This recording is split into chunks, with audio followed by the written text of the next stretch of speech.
Thought leadership from PwC's National Office. Hello, and welcome to PwC's Accounting Podcast. I'm Heather Horn, and I'll be your host today. In today's episode, we're continuing our series on presentation and disclosure in the financial statements, focusing on fair value disclosures. And as I'm sure many of you already know, fair value estimates are used in the financial statements in a lot of areas. So that would range from things like derivatives and available for sale securities, which are always reported at fair value. Then we have other instruments like loans and debt that can be reported at fair value if a company elects to apply the fair value option. And then sometimes we also see items remeasured to fair value on a non-recurring basis. For example, this may happen with an impairment. So definitely a lot of scenarios where fair value is important. And I'm happy to say for this far-reaching and, as I said, important topic, I'm happy to be joined by Brett Dooley, Deputy Chief Accountant in our national office, who leads our financial instruments team. So, Brett, welcome. Thanks, Heather. So obviously, Brett, there are a lot of disclosure requirements related to fair value, and I think this would be a very long and probably boring podcast if we were going to list them all out. So I didn't have that in mind, but instead I thought that we could highlight some of the more important ones today. Maybe, and actually as a backdrop to all of that, I think it's helpful just to start out with the objective, like why do we have these specific disclosures about fair value? Yeah, I think that's a great place to start because like you noted, you could easily turn this into just a long list of individual requirements that may not seem like they hang together, but I think there is some framework to talk about. And I think the first thing to keep in mind is we are talking about two types of fair value measures that are covered by these disclosures. The first is recurring. These are instruments that are measured at fair value at each reporting period. Going back to your introduction, think derivatives, trading securities, fair value option items, like you mentioned. And then there's a second group of non-recurring measures. These are disclosure instruments that aren't marked to market, but they're required to be measured at fair value, periodically, maybe because of impairment or something else.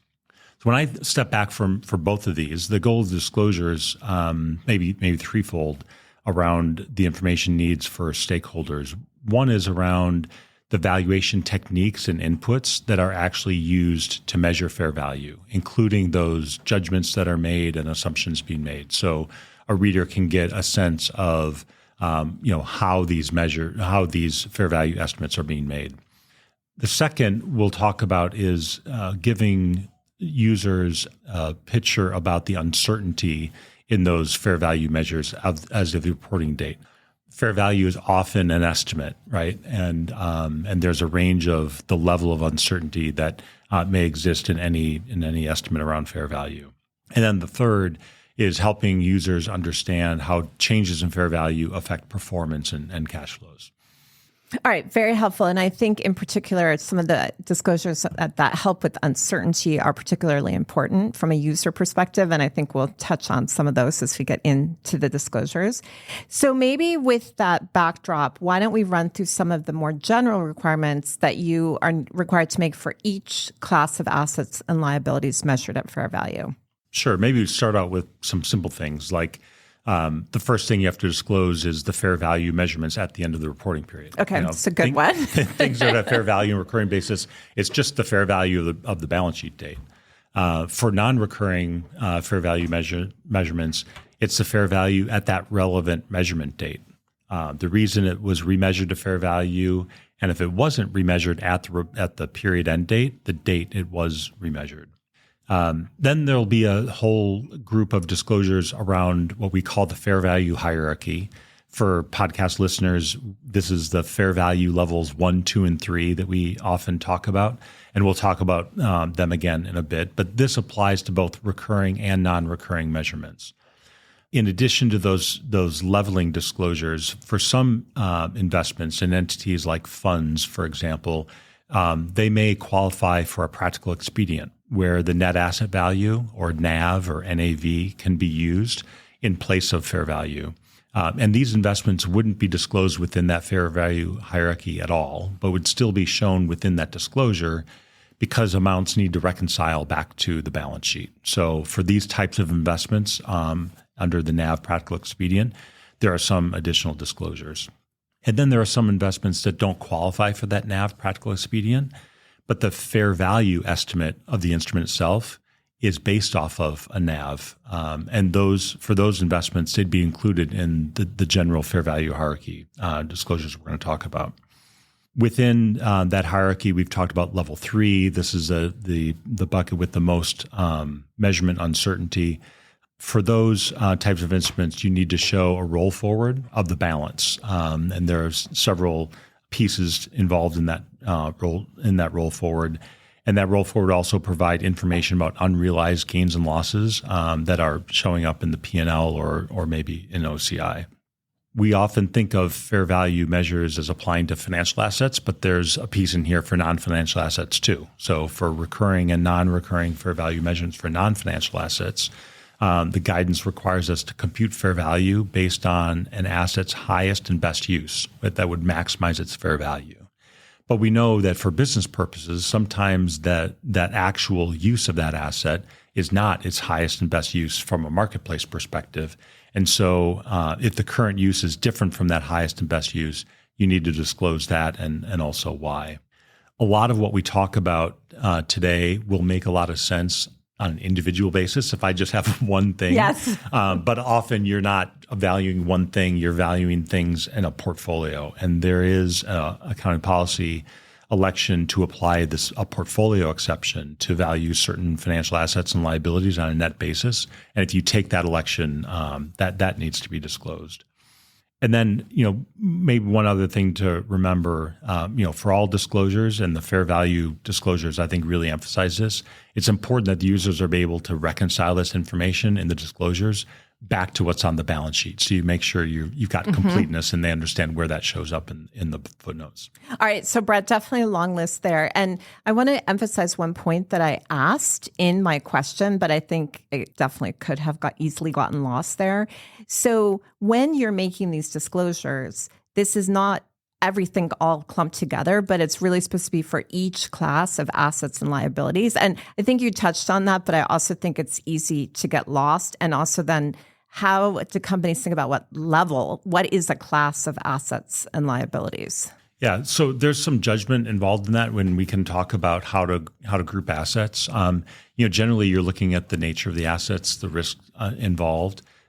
This is all a lot easier to visualize if you see a table. Yes. But it is a table where you think of, down the rows are a bunch of different classes of assets, and across, the columns are like the leveling disclosures, for example, we said. But you're right, this isn't just, a one number disclosure, which is why, especially for institutions or preparers that have a lot of these disclosures can go on for pages and pages just to show all of the information in one spot.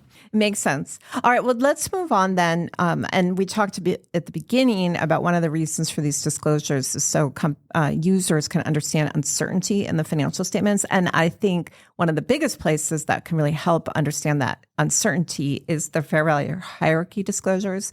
And I always think it's funny, the FASB did not get too creative with its category names, but this is where we have the level 1, 2, or 3. And then there's this concept of leveling, which has to only be an accounting term used in this context. But what do we think about with these 3 levels, and what do we mean when we say leveling? Yeah, I think it's important to understand this because I think the use of these levels is sometimes misunderstood by users. And really the leveling is designed to be a measure of how observable the inputs are to an estimate of fair value. So think of level 1 inputs or level 1 values, maybe based on unadjusted quoted prices for identical assets or liabilities in active markets. The simple example of this is an equity security traded on the New York Stock Exchange. I can see it in it's an active market. I can see it quoted directly. I'm not making any adjustments to it. That may be level 1. Level 2 instruments are where the inputs are either directly or indirectly observable, but don't qualify as level 1. For example, you may get a dealer quote where the dealer stands ready and is able to transact at that price. Or you may have a modeled value, think of like some type of derivative instrument, where all of the inputs to that model are observable. But the instrument itself isn't traded actively on an exchange. And so it's level 2. And so I think this distinction between level 1 and level 2 can sometimes be confusing because sometimes people think of level 1 as certain and level 2 is less certain. But it's really some level 2 inputs may have little valuation uncertainty to them. Yeah, although then it's a spectrum, right? In level 2, and then we get to level 3 where there's a lot more uncertainty. Exactly. So level 3 is where there is little, if any, market or activity for that instrument or the input. And you may have information that's derived from extrapolation or interpolation of level 1 or level 2 inputs. And it's important to remember that the level of instrument is characterized in its entirety for, it's one measure for that whole instrument by the lowest level for where there is a significant input. Yeah. And so I think then, Brett, that's such an important point. So if I have something that I'm valuing and there's level 1 inputs, level 2 inputs, and level 3 inputs, and this is definitely the case, especially for some commodity derivatives, I'll say from personal experience, then that would be a level 3 instrument because if all of those inputs were significant. That's exactly right. And that's where it's important for users to understand this because you could misinterpret a level 3 instrument as, a shot in the dark in its entirety, where it may be that 75% of that value is actually very well estimated and very well known by level 1 inputs. It's just that there's a significant input that's not. Yeah. So could you get any examples that you could give on that maybe? I think, we run into it. You've seen it in the commodity space. You see it in almost every type of instrument, like a derivative instrument that's based on a model. It's pretty unusual for every input to a model to be unobservable. You may have, some types of credit derivatives, for example, or equity derivatives that have some level of and a large degree of level 1 inputs, interest rate risk, interest rate inputs, and things like that. But there may be one component that's just not. So then, Brett, as we're talking through this, and as someone who can visualize the financial statements, footnotes, maybe can picture, you can wind up with a lot of numbers and a lot of different inputs and otherwise. And so from a preparer's perspective, well then as well for users to understand, what are some of the types of things that you are required to disclose about how you're valuing, particularly level 2 and level 3 instruments? Maybe a couple of things to mention there. One is, for level 2 and level 3 instruments, you need to describe those valuation techniques and the inputs that you're using in the measurement. And if there have been changes to those, which often there are, you need to disclose that change and the reason for making it. And then for level 3 instruments in particular, you're required to disclose quantitative information about those significant unobservable inputs. Yeah. So again, I think this goes back to the point of trying to give more disclosure about things where there's uncertainty. And so it's kind of tying into this point on uncertainty, then for companies that have level 3 measurements, the standard does allow you to disclose a range or maybe a weighted average for those inputs. So what are those disclosures around level 3 that you would highlight? Yeah, I think your point around range and averages is important. Some of what we're talking about here is very clear. If I've got one level 3 instrument, I can easily tell you how I valued that and what estimates I had to make. It's much different to tell a coherent story when you're dealing with thousands of instruments, even if I'm aggregating those. So, and there are more disclosures related to level 3 instruments, which is not surprising based on all the judgment that's required in estimating the values. Some things that we haven't mentioned that I think are important. One is the total amount of gains and losses on level 3 instruments. On what was included in P&L versus OCI. This is required for recurring measurement. So you can understand how much of unrealized gains and losses there may be in the P&L related to those level 3 instruments. And then for recurring level 3 measurements, you should provide a narrative description about the uncertainty of the measurement that results from the use of unobservable inputs. For example, you might disclose how a change in one of those inputs might impact the fair value estimate and if there's interrelationships between the different inputs. So, Brett, let's stick then with these unobservable inputs and also a little bit about valuation techniques. So you mentioned this, the fact that you are required to disclose valuation approach and technique by, again, we're back to this class of instruments, as well as if you're making any changes. But specifically then, when we're thinking about unobservable inputs, there are some additional disclosures. So specifically, what is required for those unobservable inputs? Sure. A few things. I think disclosures of unobservable inputs is presented, like you said, by class of asset and liability. And I think there is a lot of judgment required in thinking about what's an appropriate class. I think, some considerations you may think about are the nature, the characteristics, and the risks of those assets and liabilities. And I think it's important that it's sufficiently detailed to allow users to understand significant unobservable inputs and how they vary over time. If you approach this with too high a level of aggregation, it's just not going to tell a coherent story around what's going on with values.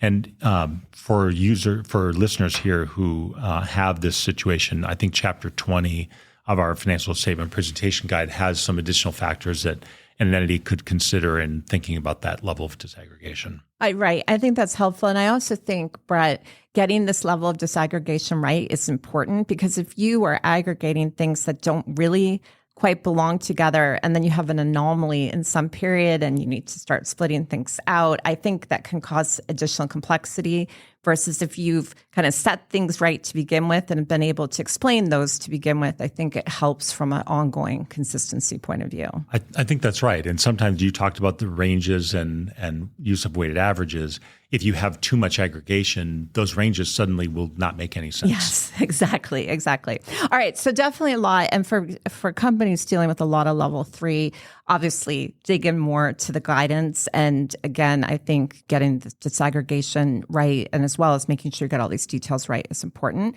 But let's move on to some of the other specific types of disclosures. So let's focus in on credit risk disclosures. What are some of those requirements? Yeah, there's a few disclosures required about concentrations of credit risk. And obviously, when you're going through uncertain economic times, these disclosures become even more relevant. But entities are required to disclose where they have significant concentrations of credit risk arising from financial instruments. And it's not just credit risk from an individual counterparty, although that may be one if you have a large receivable from one entity, but also from groups of counterparties that may be engaged in similar activities or have similar economic characteristics. And where you have concentrations of credit risk, the disclosures include information on those exposures and how you determined those groups that you're presenting, the maximum amount of loss that could exist due to that credit risk, information around any collateral provisions and collateral protections that you have, and then also information around master netting agreements that may allow you to offset and mitigate some of that risk. All right. And maybe I'll chime in and say that in addition to these concentrations of credit risk, companies that are not required but encouraged to disclose quantitative information about market risk of financial instruments, considering, it's kind of thinking through how they're managed. And this would be separate from those that are required to be in MD&A. So these would be in the financial statements. So just one other note there. All right. So then let's move on then to fair value disclosures for instruments not measured at fair value, which almost sounds like it should be an oxymoron. However, it's not. And these are specific disclosures required for public business entities. So not all companies, but many, related to the fair value financial instruments that are not reported at fair value. So can you explain? Right. So this is outside what we talked about, recurring or non-recurring fair value measurements. These are things that are presented on the balance sheet, financial instruments that are presented on the balance sheet, not at fair value. And public business entities are required to disclose the fair value of those financial instruments, whether or not they're on the balance sheet at fair value.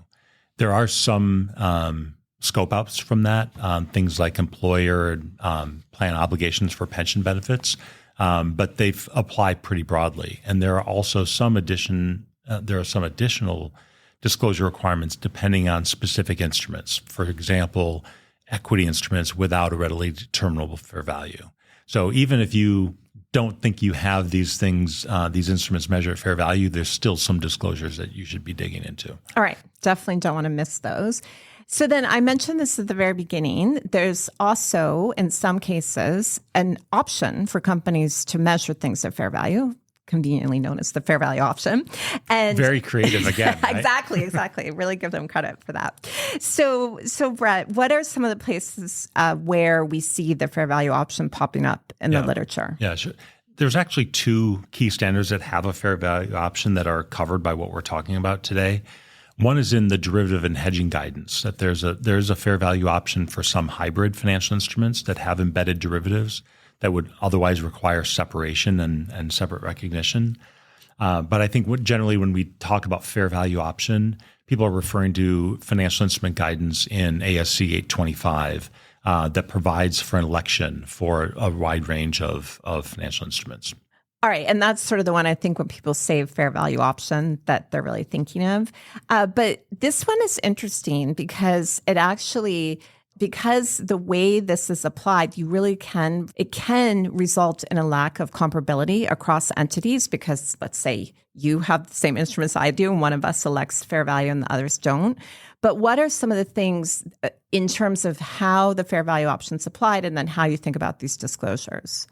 Yeah, I think there's two points here that can create some non-comparability because the fair value option is an instrument by instrument election. It doesn't have to be applied, broadly across all instruments or even broadly across all similar instruments, even within an entity. And so that's where it can get, I think, confusing. I think for that's the right. users. Yeah, that's right. But I think, broadly in practice, you don't see that many entities applying it truly instrument by instrument. I'm going to pick A, but not B. There's usually some business reason that they make these distinctions, even though the literature permits it. But for instruments under fair value option, we need to do a couple things. You need to separately report on the balance sheet, either by a separate line item or parenthetically, the fair value and non-fair value amounts, so you can differentiate what's measured at what. And then another important reminder is when you elect the fair value option on liabilities, the change in instrument-specific credit risk is reported in OCI, and other changes in fair value are reported in earnings. All right, so definitely a few things to keep track of there.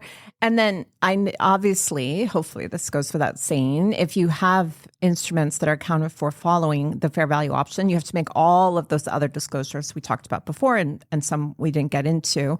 But then you also have incremental disclosures that are required because these instruments are following the fair value option. So what are some of those items that you would want to cover? Yeah, you're right. So once you elect fair value option, you've opted into all of those recurring basis disclosures that we talked about. And then the ones that are specific to the fair value option instruments, there's a few of them. One is just disclosing the reason for electing fair value option. And like we talked about, if you elected only for some items but not all, you're required to provide a description of those items and the reason that FVO, fair value option, was only elected on some of them but not all. For the balance sheet, you need to show for each balance sheet line item where you have items that are under an FVO election. You need to disclose the amounts reported on the balance sheet and how that balance sheet line item relates to the classes and of assets and liabilities that reported in the fair value disclosures. Again, think about reconciling what's back in this footnote in these disclosures for what's actually on the face of the balance sheet. For any balance sheet line item that has items that aren't eligible for the FVO, you need to disclose that amount, and then disclose the amount of gains or losses from changes in fair value that are included in earnings during the period. Remind companies should also disclose how interest and dividends are measured and where they're reported in the income statement on these items. And then specifically for loans and receivables that are held as assets, there's a number of additional disclosures about conveying the information about the credit risk of those assets, because remember, those assets aren't under the normal CECL model. All right. Oh, yes. Excellent point. So then, Brett, I have a specific question about liabilities, but before we go on to that, just if this is possible, I'm not sure it is, but big picture, would you say that the fair value option is very common? I know you said you don't see a lot where people are sort of picking and choosing within a class of assets, but just in general, is this something that we see a lot of companies using, or it really depends on facts and circumstances? I think it depends, but I think so I wouldn't say every company has some items under fair value option. Particularly among financial institutions, it's fairly common to be used. There are some types of securitization structures, for example, that may be consolidated where entities want to show the fair value of the assets and the fair value of the liabilities of that consolidated entity on a comparable basis. So they use that. And there are some types of business activities where you may have loans and receivables, for example, that are in a trading business. They're actively traded. They're technically not, trading assets. They're not trading securities under a different standard, but a lot of financial institutions will want to elect fair value option for those. So I'd say among banks and financial institutions, pretty pervasive, but maybe among corporates, maybe a little less so. Yeah, I think that definitely makes sense. And I also think, again, not to use too broad a brush, but your point that there's a specific business purpose tends to make sense, because otherwise you're creating a lot of work and disclosure for yourself if there's not a purpose to it versus just following historical cost model. Yep. So, all right, that's helpful. Now, let me just loop back, because you did mention that when you have fair value option on liabilities, you put the changes in fair value related to the instrument-specific credit risk in OCI.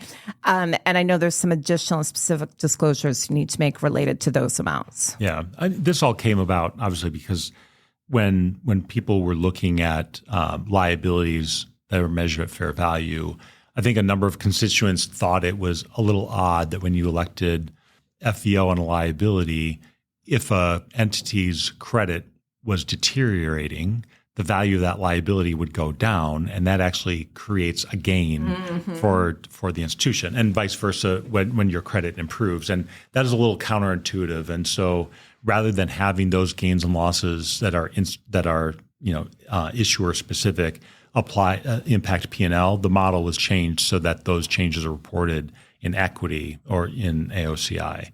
So from a disclosure standpoint, you need to disclose how gains and losses attributable to that instrument-specific credit risk were determined, kind of your methodology and inputs to that, the amount of the change of the fair value of the liability due to instrument-specific credit risk, both for the period and cumulatively over time. And then if an instrument was actually settled during that period, the amount of OCI that was recognized in net income as of the settlement. All right, that's helpful. And just to confirm, Brett, these additional disclosures only apply in a case where it's a fair value option applied to liabilities. This would not pertain to other liabilities measured at fair value. That's exactly right. Okay, very important to note that. Okay, so that was definitely a quick tour of all of the fair value disclosures. I think one of the reasons people like to tune in, though, is to get some additional insight or context. And one of those places that we see particular interest is where we're getting SEC comments. So which of these disclosures have we seen additional comments on or comments on? So what are some of the SEC comments we've seen on fair value? Yeah, I think there are a few. Sometimes the SEC staff will ask for more information around valuation techniques and key inputs used to determine fair value, including where management has disclosed that they use third parties as part of the valuation process. Remember, throughout here, whether you use a third party to help or whether you do all of this in-house, they're still your estimates. And so taking ownership of those estimates from a content perspective, but also from a disclosure perspective, I think is important to the SEC staff. Sometimes they've asked for quantitative information on level 3 fair value measurements, not surprising given the amount of uncertainty. And sometimes they've asked for the sensitivity of the fair value measurements to changes in those unobservable inputs. We talked briefly about the NAV practical expedient. Sometimes they will ask how management determined how certain investments qualify for that practical expedient or how the company thought about that. And then just kind of blocking and tackling. Sometimes there's comments noting that certain disclosures that we talked about are just missing. Sometimes non-recurring fair values can be prone for this, and they don't happen all the time. But when there's an impairment, going back and making sure those fair value measurement disclosures for that impairment are in there. Sometimes the staff will ask for that. All right. Very helpful. And definitely, I think that attention to detail is very important across the financial statements, but particularly here. So then I know, Brett, that we covered a lot of different topics at a high level. If our listeners wanted more information, what's the best place to look? Yeah, I would say three places. One, our financial statement presentation guide. It's in Chapter 20. Goes through a lot of the disclosure requirements, including like some things that we didn't touch on in that list. Our fair value guide goes through the actual guidance on determining fair value, as well as information around the fair value hierarchy of the levels that we talked about. And then for a complete list of the disclosure requirements, we have our disclosure checklist out there that will provide a long list of things. And then, Brett, just from a practical point of view, taking a step back, what's a recommendation you would have for companies, particularly the companies that have some fair value, but they're not dealing with it as much, maybe? Anything particular you would say to them? Yeah, I think it's always important to stand back from these disclosures and be able to make sure they tell the full story of what's going on. For an institution that doesn't have a lot of this, but still will have it in from time to time, like thinking about the level of aggregation that's appropriate, and thinking of how this information is organized in order to be useful to the users, I think is an important thing to be able to step back and feel good about. All right. Well, Brett, it's always such a pleasure to talk to you. Thanks so much for joining me today. Thanks, Heather. That's our show for today. Tune in next week for more fresh episodes. So that you never miss any of our audio content, follow the PwC Accounting Podcast wherever you listen to your podcasts. And to stay up to date on all our latest accounting and reporting news, sign up for our newsletter at viewpoint.pwc.com. From Thought Leadership at PwC, I'm Heather Horn. Thanks for tuning in.